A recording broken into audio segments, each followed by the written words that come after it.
Good afternoon, Covidius Britannicus. Day 79 in the UK, locked down. This photograph is not locked down.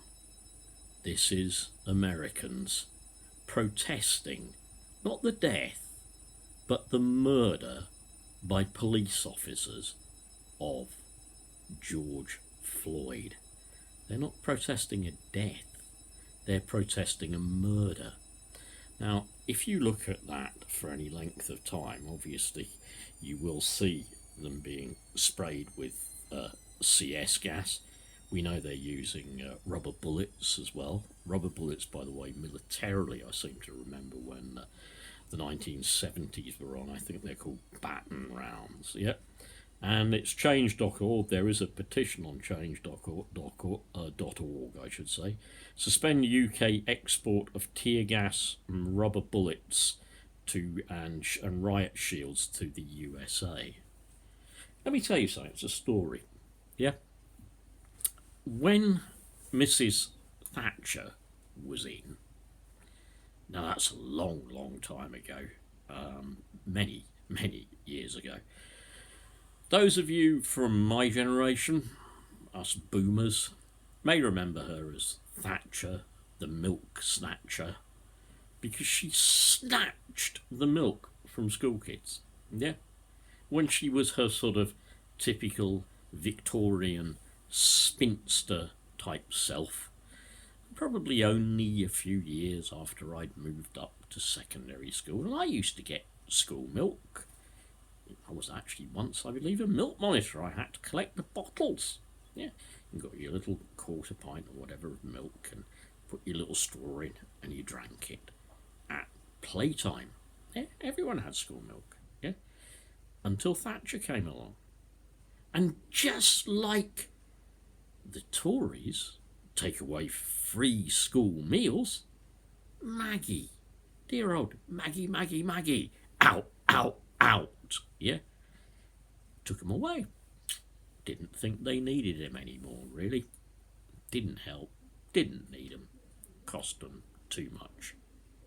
Parents need to feed their kids. But the point I was going on to make is the most important here. Under Maggie, she supported all kinds of dictators and right-wing vile regimes. South Africa, of course, she was a great friend of the South Africans, and she sent them leg irons, chains, obviously their fair share of rubber bullets and live munitions. Yeah, well, in those days, when trade unions had some power, they would boycott these shipments of arms and things like rubber bullets. She supported a Chilean dictator once, and one of the most brilliant stories I have ever heard was that she was sending this Chilean dictator, I don't know if it was Pinochet or whatever, she was sending them all kinds of military hardware to oppress their own people, and they were making British Aerospace or whatever, were sending him missiles and all this lot. Well, I don't know if it was a British Aerospace plant or not, but the unions said, we're not shipping that stuff. They wouldn't move it. And this is not a racist term, okay, I assure you this is not a racist term. They blacked it. It's like they put a big black cross on it, if you like, and they said, that's not even going to leave the factory. The transport unions wouldn't move it. Nobody would pick it up once it had been made, and it just stayed, these missiles and whatever, stayed in the factory. Many years later, many years later, I think I was probably in my 20s or 30s by then at least, and I've been a Unite member for a very long time. I remember an issue of Unite News, and the same people, the same ordinary workers to whom the unions had managed to block the export of these missiles and repressive military equipment, visited the UK and met with their trade union colleagues in a British workplace, and they just said, thank you for what you did. Many of these people had seen their relatives, quote, disappeared, tortured, just like happened in South Africa. And with South Africa, of course, Maggie called Nelson Mandela a grubby little terrorist. And as we know damn well, Hammer-on was a student at the time, and he wanted Nelson Mandela hung. Yeah. So, just to go back to that again, yeah, let's stop sending these bastards the tools of the trade. Yeah. Let's stop doing it. Baton rounds, have you seen the number of people that have had them fired directly at their face?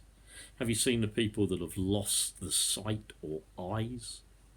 Did you see a journalist whom one of these police officers, so-called, yeah, actually set off a flashbang right next to him? He caught on fire, yeah? So, what else can we say today? Okay, well, the R rates, yeah?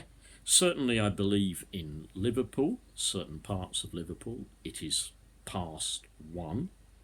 Overall, the infection rate, R rate, if we can trust the government, rises to 0.7. But I don't believe we can trust them any more than we can trust them to give us the real figures of people who have died. Yeah. Outside Cummings' house, I absolutely love that. A die-in. Yeah, we've done them when we were students. Repressive regimes and all that lot. Well, we held die-ins as well. Outside what was Leicester Polytechnic's main administration building in those days. It's now De Montfort University, by the way, outside the Eric Wood building. I don't know if they still call it the Eric Wood building, but we've done that. Well done. Fantastic. That's what you've managed to lead to, Cummings. You disgusting person. Oh yeah, coronavirus, as my friend on LBC constantly reminds us. Boris is still saying it. Our response is a great success. How do you call more than 50,000 people dead a great success? How has that been successful? How do you call the lives of health workers sacrificed? People in those professions not even properly protected, using the equivalent of an apron that you would wear to make sandwiches and a medical mask against a disease that kills. Safety standards? Well, talking about safety standards, you all know cream of chlorinated chicken will not be on the menu at Buck House. Cream of American chlorinated chicken will not be on the menu in the House of Commons restaurant. Cream of chlorinated chicken or any other chlorinated lowered food standard food certainly won't be on the menu at Tory party headquarters. All those promises made by Boris that we wouldn't back up on our food standards, forget it. He's desperate for a deal. So that's what's happening, yeah? Sod anything. But peasants, good luck. Fantastic news. The Premier League is opening. And as we know, the GGs are running too. And open-air markets, even here in Great Yarmouth. And if you're prepared to queue and block ambulances and traffic for about an hour or so. You can go and get a Ronnie McDonald's. Who knows? Once Tim's got the social distancing down to that far, I measure that social distancing probably as about, what, 8 inches, 10 inches. Once Tim's got permission to say that's okay for social distancing in pubs, he's back in business. We'll start dropping like flies. But Tim, nice but dim, will get very, very rich and still won't pay his employees even a living wage. Yeah. What have I got? Liverpool Echo is where I got that other one from. Coronavirus R rate now above 1 in northwest Liverpool. I love you, Scousers. The one place that didn't turn its back on socialism and Jeremy Corbyn. Love you, Scousers. See, more of what the US police are doing. They just barge by, push the old man out the way, people just leave him fallen, and the police walk on. Yeah. So, and finally I want to end with this one. Okay, the kids doing this have been caught. That black lad, and there's a white lad and a white girl there, they were saying to him, kiss my feet, kiss my shoes, these other teenagers were saying to him, or I'll hit you. I was racially abused and bullied as a kid. We came back to the UK in the beginning of the 1970s. Yeah, I suffered racial abuse. I suffered bullying. I know what that's like in a white community, a school that was mainly white. I suffered it as well. This is what racism is all about. And you notice, of course, that on the George Floyd thing, government's reluctant to say anything at all. Anything at all.